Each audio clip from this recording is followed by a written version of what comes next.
जय श्री राम बच्चों, मैं अमित कुमार। आज हम इस वीडियो में क्लास 8 के सीबीएसई पैटर्न पर आधारित topic cube and cube root के बारे में पढ़ेंगे। क्यूब एंड क्यूब रूट क्या है? दोनों अलग अलग चीज़ हैं। क्यूब का मतलब क्या है? Any number repeat by 3 times, यानी एक ही नंबर, यानी कोई भी नंबर अगर है तो उसी को आपको रिपीट करना है 3 टाइम्स, यानी 3 बार अगर आप उसको रिपीट करते हैं तो उसे हम क्यूब कहते हैं। एग्जाम्पल के तौर पे जैसे आपका देता है 3 का क्यूब, यानी 3 को ही 3 बार लिख दीजिए। 5 का क्यूब, 5 को 3 बार टाइम्स में लिख दीजिए। ठीक है, आपका -2/3 किसी का भी क्यूब हो, आपको उसको 3 टाइम्स लिख दीजिए, यानी 3 बार रिपीट कर दीजिए। रिपीट करने के बाद बस आपको मल्टीप्लाई कराना, ऊपर का ऊपर नीचे का नीचे मल्टीप्लाई करके लिख दीजिए। जैसे -5 है तो -5 को 3 बार रिपीट कर दीजिए। सेम नंबर आपको क्या करना होता है? रिपीट करना होता है।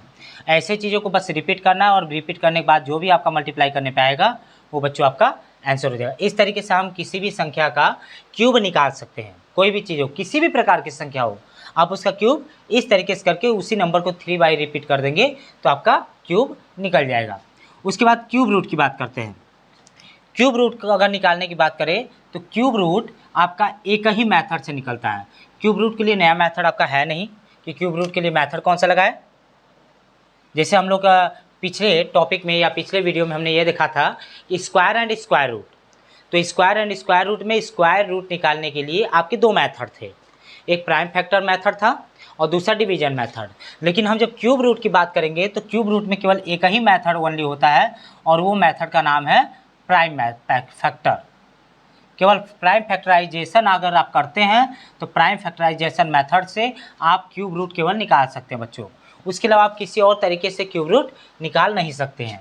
ठीक है, तो क्या है कि जब प्राइम फैक्टराइजेशन मेथड आपका रहता है तो उसमें यानी कि आपको क्या करना होता है? उसका प्राइम फैक्टर करना पड़ता है। कोई भी नंबर आपका है, जैसे 5, 6 से 2, 5 है, ये ले लेते हैं।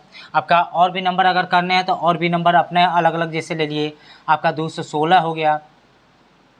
ठीक है, इस तरीके से आप क्या कर सकते हैं कि निकाल सकते हैं। जैसे इसका हम प्राइम फैक्टर करेंगे तो आपका 5 से जाएगा 3, 1, 2, 5, 5 से करेंगे तो 6, 2, 5, 5 से करेंगे तो 1, 2, 5, 5 से करेंगे तो 25, 5 से करेंगे तो 5 और 5 से करेंगे तो 1, यानी आपका 1, 5, 6, 2, 5 का प्राइम फैक्टर 5 × 5 × 5 × 5 × 5 × 5 आ गया। तो क्यूब रूट में जैसे स्क्वायर रूट में आपका 2 का पेयरिंग बनता है, तो क्यूब रूट में आपको बच्चों 3 का पेयरिंग बनाना होगा। तो 3 का यहाँ पेयरिंग हो गया, 3 का यहाँ पेयरिंग, दोनों पेयरिंग में से आप एक एक निकाल लेंगे तो आपका आंसर आ जाएगा कितना? 25। इसका मतलब यह है कि इसके ऊपर अगर आप एक क्यूब रूट बनाते हो तो यानी इस क्यूब रूट की वैल्यू कितना आएगा बच्चों? 25। सेम इसी प्रकार से अगर हम इसका करते हैं तो 108, 2 से 54, 2 से 27, 3 से 9, 3 से 3, 3 से 1। तो अगर आप क्यूब रूट 216 का निकालते हैं तो अंडर रूट में 2 × 2 × 2 × 3 × 3 × 3, और इनमें से हम पेयरिंग बना के एक एक नंबर अगर दोनों में निकाल देते हैं और निकाल के मल्टीप्लाई करा देंगे तो आपका बच्चों आंसर आ जाएगा। इसका मतलब ये है कि हम जो क्यूब रूट होता है, क्यूब रूट को केवल एक ही मेथड यानी प्राइम फैक्टराइजेशन मेथड के अलावा किसी और मेथड से सॉल्व नहीं कर सकते। आप केवल एक ही मेथड का प्रयोग करके किसी भी प्रकार कितना बड़ा संख्या हो, अगर वैल्यू माइनस में दिया हो तो भी आंसर क्या आएगा? माइनस में आएगा। वैल्यू अगर माइनस में हो तो आपका आंसर भी माइनस में आएगा। अब यहाँ पे बात आती है कुछ वर्ड प्रॉब्लम की। क्यूब रूट वाले में सर वर्ड प्रॉब्लम करें क्या? हाँ, तो वर्ड प्रॉब्लम में आपको ये ध्यान देना है कि वर्ड प्रॉब्लम में अगर आपसे पूछता है कि ऐसे स्मॉलेस्ट नंबर, यानी स्मॉलेस्ट नंबर का अगर मल्टीप्लाई के लिए कहता है, स्मॉलेस्ट नंबर के लिए अगर मल्टीप्लाई के लिए कहता है तो क्या करना है बच्चों कि जितनी पेयरिंग बनाने में नंबर रिमाइंड रहेगा,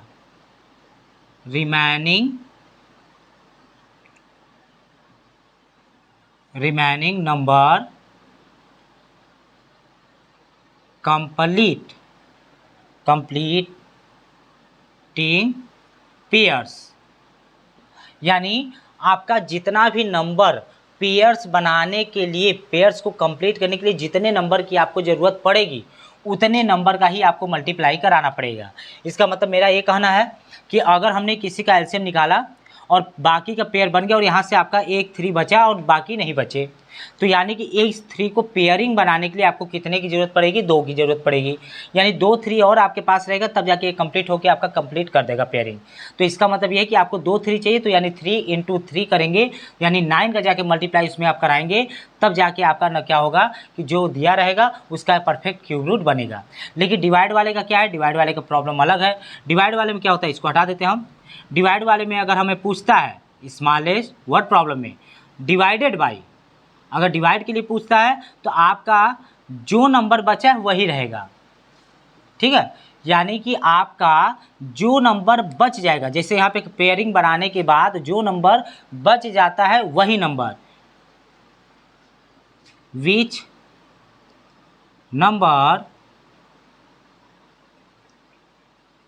फाइंड प्राइम फैक्टर, यानी जिस नंबर में आप, यानी वह नंबर जो आप प्राइम फैक्टर में पाए हो या जो प्राइम फैक्टर के नंबर में बच गया है, कंप्लीटिंग पेयर नहीं करना है, जो आपका बचा है विदाउट कंप्लीटिंग पेयर, इसी को आप उल्टा भी लिख सकते हो, remaining number without completing pair. बिना कंप्लीटिंग पेयर बनाने पर जो नंबर बचा हुआ है उस नंबर का अगर आप उसमें डिवाइड करोगे तो आपका कंप्लीटली स्क्वायर रूट यानी स्क्वायर नंबर परफेक्ट स्क्वायर बन जाएगा बच्चों, ठीक है। तो ये आपके 2 वर्ड प्रॉब्लम इसी तरीके आते हैं, इससे ज़्यादा आपका आता नहीं है। पहले में याद रखना है मल्टीप्लाई वाले में जितने की ज़रूरत है उतने का मल्टीप्लाई कराते हैं और डिवाइड में जो बच गया है उससे डिवाइड कराते हैं। तो दोनों चीज़ें मैं आप अच्छे से समझ गए होंगे जहाँ तक मेरा ख्याल है। आप इस तरीके से किसी भी प्रकार के क्यूब रूट के वर्ड प्रॉब्लम को बहुत सरलता से, वर्ड प्रॉब्लम को पढ़कर आप सरलता से क्या कर सकते हैं बच्चों, सॉल्व कर सकते हैं। और क्यूब रूट आप केवल एक ही मेथड, यानी ध्यान रखिएगा कि आप केवल एलसीएम मेथड से ही क्यूब रूट निकाल सकते हैं, इसका कोई डिवीजन मेथड नहीं होता है, ठीक है बच्चों। आज के लिए हमारे इस वीडियो में इतना ही, बाकी के लिए कल। धन्यवाद।